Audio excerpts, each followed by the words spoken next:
Hello, everyone, and welcome back to Vibrant Midlife. I'm your host, David. And I'm your healthmate, Emily. David, when we talk about midlife health, there are three words that come up constantly at the doctor's office: blood pressure, blood sugar, and cholesterol. You're so right. They feel like the big three of midlife health concerns. It can be overwhelming to think about managing them all.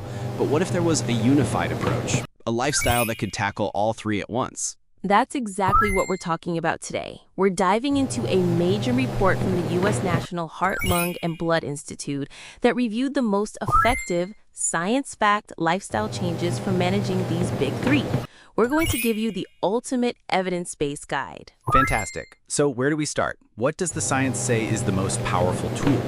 It all starts with your overall dietary pattern, not just cutting out one bad food, but adopting a healthier way of eating. The most proven method for lowering blood pressure is the DASH diet. I've heard of the DASH diet. What does it involve? DASH stands for Dietary Approaches to Stop Hypertension.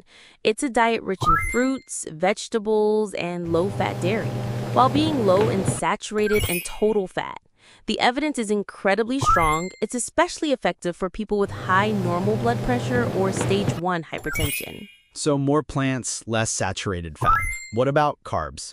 That's where it gets interesting. Studies showed that if you take the DASH diet and lower the carbohydrate intake, replacing those calories with protein or unsaturated fat, you can lower your blood pressure even further. And what about cholesterol, specifically the bad LDL cholesterol? The key here is to dramatically reduce saturated and trans fats. The report found that lowering saturated fat to just 5 to 6% of your total daily calories leads to a significant drop in LDL cholesterol. Cutting out trans fats is also crucial, and it might even help raise your good HDL cholesterol. So a heart-healthy diet is really about the types of fats and carbs you eat. What about salt? Sodium is a huge factor. The evidence is clear. Reducing your daily sodium intake to 2,400 milligrams and ideally down to 1,500 milligrams reliably lowers blood pressure. On the flip side, increasing your potassium intake is also very beneficial. Potassium helps balance out sodium and has been shown to lower blood pressure and reduce the risk of stroke.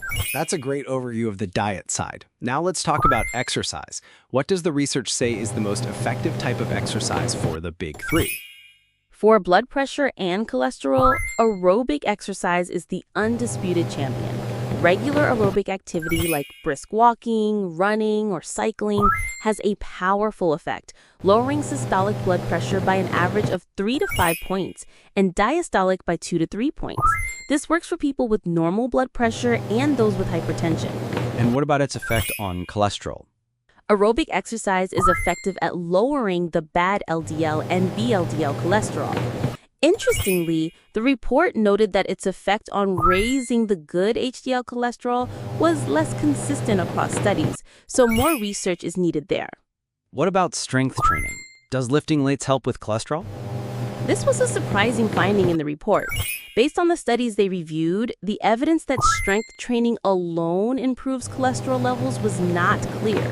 That's not to say it isn't important for overall health. It's crucial for muscle mass and metabolism.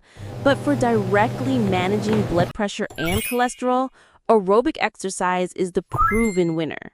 This is so clear and practical. So to manage the big three, the science points to a lifestyle that includes the DASH diet, reducing saturated and trans fats and sodium, increasing potassium, and getting regular aerobic exercise. That's the perfect summary. It's not about a magic pill, it's about building a foundation of healthy habits. The report emphasizes that the goal is to find the optimal combination of these strategies that fits your personal health status and lifestyle. It's empowering to know that these lifestyle changes are backed by such strong scientific evidence. It's not just guesswork. Exactly. You have the power to manage your numbers and protect your long-term health. Thank you so much, Emily. In our next episode, we'll be tackling a very common question. When is the best time to exercise for weight loss? Morning or evening? This has been David. And I'm Emily. Stay vibrant, everyone.